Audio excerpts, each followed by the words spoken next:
গোপালগঞ্জে আওয়ামী সন্ত্রাসীদের ভয়ানক বহিঃপ্রকাশ, কিসের অশনি সংকেত?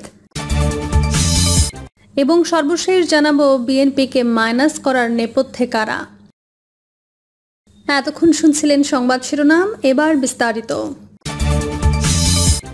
গোপালগঞ্জে আওয়ামী সন্ত্রাসীদের ভয়ানক বহিঃপ্রকাশ, কিসের অশনি সংকেত?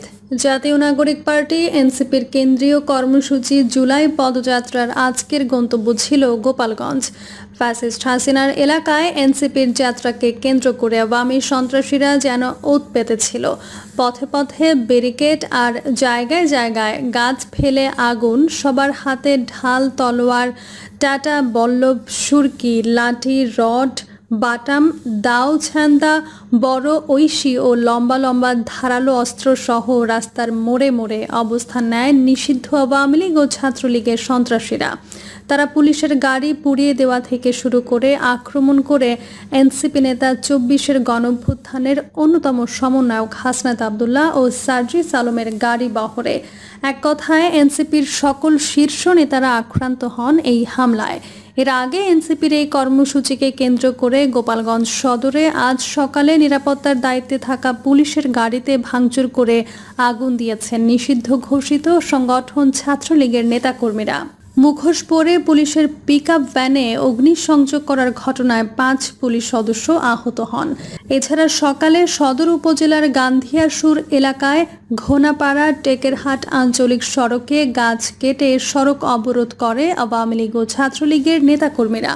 এরপর গোপালগঞ্জ সদর উপজেলার গান্ধিয়াসুর এলাকায় নির্বাহী কর্মকর্তার গাড়ি বহরে হামলা চালিয়ে গাড়ি ভাঙচুর করেছে পতিত আওয়ামী লীগের এসব সন্ত্রাসীরা। আর দুপুর ১:৩৫ দিকে গোপালগঞ্জ শহরের পৌর পার্ক এলাকায় আয়োজিত সমাবেশের মঞ্চে হামলা চালায় তারা। এই সময় সমাবেশের মঞ্চে থাকা সাউন্ড বক্স, মাইক, চেয়ার ভাঙচুর সহ উপস্থিত এনসিপির নেতাকর্মীদের ওপর হামলা করে বসে ওরা। গোপালগঞ্জের এই সমাবেশ শেষে ফিরে যাওয়ার সময় আবারও হামলার মুখে পড়ে এনসিপি নেতাদের বহনকারী গাড়ি বহর।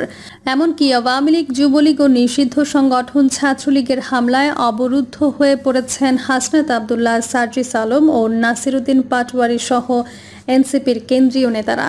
সাংবাদিকদের কাছে এনসিপি নেতা নাসিরুদ্দিন পাটোয়ারি এ বিষয়ে বলেন, আমরা যখন রওনা দিয়েছি তখন গ্রাম থেকে যত আওয়ামী লীগ, যুবলীগ, সারা বাংলাদেশ থেকে আওয়ামী লীগের লোকজন এসে আমাদের ওপর হামলা করেছে। আমরা এখন একটি জায়গায় অবরুদ্ধ অবস্থায় রয়েছি। প্রশাসন পক্ষ থেকে বলা হয়েছিল পরিস্থিতি শান্ত, কিন্তু পুলিশ প্রশাসন, আর্মি পুরোপুরি নিষ্ক্রিয় অবস্থায় রয়েছে।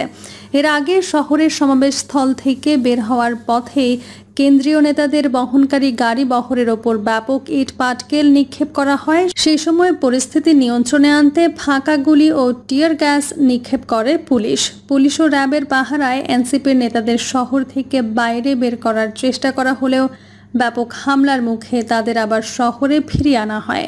কিছুক্ষণ পরে সেনাবাহিনীর একটি টহল টিম সেখানে এলে তারাও হামলার মুখে পড়ে। পরিস্থিতি নিয়ন্ত্রণে আনতে ফাঁকা গুলি ছোড়ে বলে ঘটনাস্থল থেকে জানিয়েছেন সাংবাদিকরা। এক পর্যায়ে এনসিপি নেতাদের গাড়ি বহর ঘুরিয়ে পুলিশ সুপারের কার্যালয়ে নিয়ে যাওয়া হয়। গাড়ি থেকে নামিয়ে এনসিপি নেতাদের পুলিশ সুপারের দপ্তরে নিয়ে যাওয়া হয়েছে।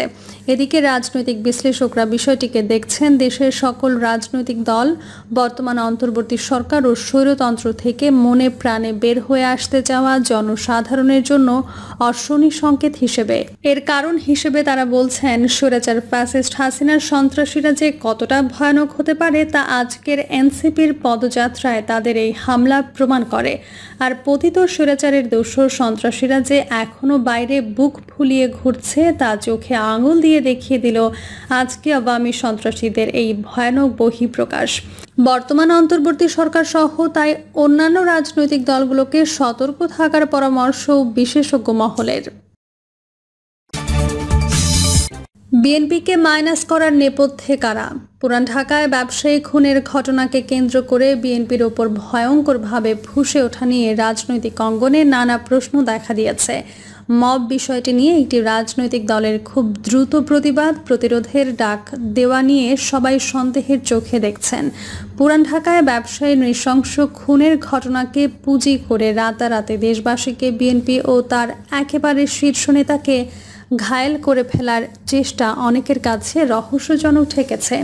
কি হয়েছিল পুরান ঢাকায়? বুধবার সন্ধ্যায় পুরান ঢাকায় ভাঙাড়ি ব্যবসায়ী লালচাঁদ ওরফে সোহাগকে মিডফোর্ড হাসপাতাল চত্বরে পিটিয়ে ও ইট পাথর দিয়ে মাথা থেতলে নৃশংসভাবে হত্যা করা হয়। তারপর লাশের ওপর চলে পৈশাচিক বর্বরতা। রাজধানীর ব্যস্ত সড়কে অনেক মানুষের সামনে এই ঘটনা ঘটেছে। তবে সর্বসাধারণ দেখতে থাকলেও তেমন উচ্চবাচ্য লক্ষ্য করেনি কেউ। কারো কারো মতে এ ধরনের ঘটনার আকস্মিকতার পাশাপাশি ভয়াবহতায় সাধারণ জনগণ হয়ে পড়ে হতবিহ্বল, ফলে কেউ এগিয়ে আসেনি। আবার হাসপাতালের নিরাপত্তার দায়িত্বে থাকা আনসার সদস্যের ক্যাম্প ছিল পাশেই, তারাও কেউ এগিয়ে আসেনি। ভিডিওতে হত্যা ও বিভৎসতায় জড়িতদের হাত উঁচিয়ে চিৎকার করে উপস্থিত লোকজনের উদ্দেশ্যে কিছু বলতে শোনা যায়। এই ছিল গণমাধ্যমের খবর। এরপরেই বেশ কয়েকটি ইঙ্গিতপূর্ণ কিছু ঘটনা। একটি বহুল প্রচারিত দৈনিকে ঘটনাটি ঘটার দুদিন পর বেশ গুরুত্ব দিয়ে প্রকাশ করে। এরপরই এই ধরনের ঘটনার প্রতিবাদে বিক্ষোভ মিছিল করেছেন ঢাকা বিশ্ববিদ্যালয়ের একদল শিক্ষার্থী। 11 জুলাই শুক্রবার সন্ধ্যা 7:30টার দিকে বিশ্ববিদ্যালয়ের কয়েকটি থেকে বিক্ষোভ মিছিলটি শুরু হয়। মিছিলটি ভিজি চত্বরে এসে সংক্ষিপ্ত সমাবেশ করে এবং পুনরায় রাজু ভাস্কর্যের উদ্দেশ্যে রওনা হয়। এ সময় শিক্ষার্থীরা অ্যাকশন অ্যাকশন ডাইরেক্ট অ্যাকশন, পাথর মেরে সোহাগ খুন, বিএনপি জবাব দে, সন্ত্রাস রুখে দেবে ছাত্র সমাজ সহ বিভিন্ন স্লোগান দিতে থাকে। অন্যদিকে বুয়েটের একদল শিক্ষার্থীরা শুক্রবার 11 জুলাই রাতে সোহাগের নৃশংসভাবে নিহত হওয়ার প্রতিবাদে বিক্ষোভ করে।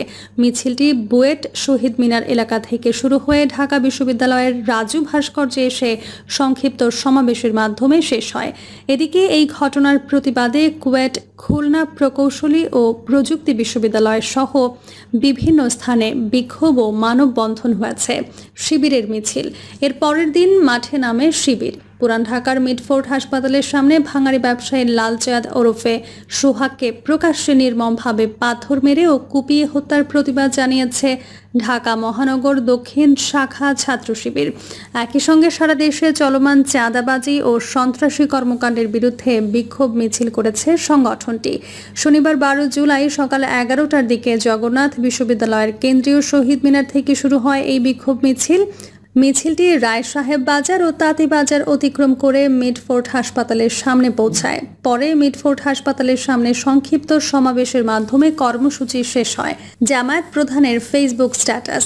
লালচাঁদ ওরফে সোহাগ নামে এক ব্যবসায়ীকে নৃশংসভাবে হত্যার ঘটনায় খুব দ্রুত প্রতিক্রিয়া জানিয়েছে বাংলাদেশ জামায়াতে ইসলামের আমির ডক্টর শফিকুর রহমান। শুক্রবার 11 জুলাই রাতে তিনি তার ভেরিফাইড ফেসবুক পেজে দেওয়া এক স্ট্যাটাসে এই প্রতিক্রিয়া ব্যক্ত করেন। এতে তিনি বলেন, মিডফোর্ডের ঘটনা বিদেশে অবস্থানরত থাকা অবস্থায় জেনে সকল ভাষা হারিয়ে ফেলেছেন। উল্লেখ করে ফেসবুকে শেয়ার করা এক পোস্টে শফিকুর রহমান বলেন, এই কোন যুগ, এই কোন সমাজ? প্রকাশ্য দিবালোকে একজন ক্ষুদ্র সাধারণ ব্যবসায়ীকে শুধু চাঁদা দিতে অস্বীকৃতি জানানোর কারণে শত শত মানুষের সামনে কতটা নির্মমভাবে হত্যা করা হলো। তিনি বলেন, হে ক্ষতিগ্রস্ত মজলুম পরিবার, আমরা তোমাদের কাছে লজ্জিত। হে ব্যবসায়ী ভাই সোহাগ, তোমার এই পরিণতি হওয়ার আগে সত্যিকারের কোনো প্রতিরোধ গড়ে তুলতে পারলাম না, এই জন্য আমরা আন্তরিকভাবে লজ্জিত। পোস্টে তিনি আরও বলেন, হে সমাজ, জেগে ওঠো, মানুষ হিসেবে বেঁচে থাকার প্রমাণ দাও। মনে রেখো, আজ তুমি কারো বিপদে চুপ থাকলে আগামীকাল তোমার উপর এর চেয়েও বড় বিপদ এলে তখন তুমি কাউকে পাশে পাবে না। অতএব ভয় ও সংকোচ উপেক্ষা করে আমাদেরকে সমস্ত অপরাধীদের বিরুদ্ধে সামাজিক প্রতিরোধ গড়ে তুলতেই হবে। বিএনপির প্রতিক্রিয়া। বিএনপির ভারপ্রাপ্ত চেয়ারম্যান তারেক রহমান এই ঘটনার ব্যাপারে বলেছেন, দেশের সাম্প্রতিক সময়ের হত্যা ও নৈরাজ্যকারীদের সরকার প্রশ্রয় দিচ্ছে। যারা মব তৈরি করছে তাদের কেন গ্রেপ্তার করা হচ্ছে না? পুরান ঢাকার ভাঙাড়ি ব্যবসায়ী সোহাগ হত্যাকাণ্ড প্রসঙ্গে তিনি বলেন, ফুটেজে যাকে দেখেছি হত্যা করতে তাকে কেন সরকার এখন পর্যন্ত গ্রেপ্তার করেনি? আমরা কি তবে ধরে নেব বিভিন্নভাবে মব সৃষ্টি করে একটি পরিস্থিতি তৈরি করতে চাচ্ছে? বাংলাদেশে জাতীয়তাবাদী শক্তিকে ধ্বংস করতে সুনির্দিষ্ট চক্রান্ত হচ্ছে বলে মন্তব্য করেছেন বিএনপির মহাসচিব মির্জা ফখরুল ইসলাম আলমগীর। তিনি বলেছেন, এখন যে অপপ্রচার চলছে তার পেছনে একেবারে সুনির্দিষ্ট চক্রান্ত রয়েছে। সেই চক্রান্ত হচ্ছে বাংলাদেশ জাতীয়তাবাদী শক্তিকে ধ্বংস করে দেয়া। যে প্রশ্নগুলির সামনে চলে আসে, পুরান ঢাকায় ব্যবসায়ী খুনের ঘটনাকে কোনো সুস্থ মানুষ কোনোভাবেই গ্রহণ করবে না। কিন্তু প্রশ্ন দেখা দিয়েছে, এমন একটি ঘটনা পত্রিকায় প্রকাশের আগে কেন স্থানীয় পুলিশ প্রশাসন হত্যাকারীদের ধরতে নামল না? কেন আইন তার নিজস্ব গতিতে চলল না? কে আইনের হাত থামিয়ে দিয়েছে?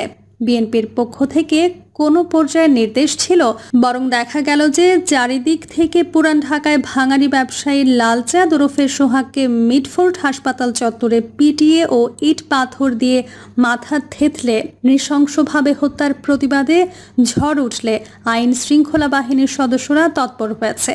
কিন্তু কেন? প্রিয় দর্শক, এই ছিল এখনকার সর্বশেষ সংবাদ। আপডেট সব সংবাদ পেতে চ্যানেলটি সাবস্ক্রাইব করে বেল আইকনটি ক্লিক করে রাখুন।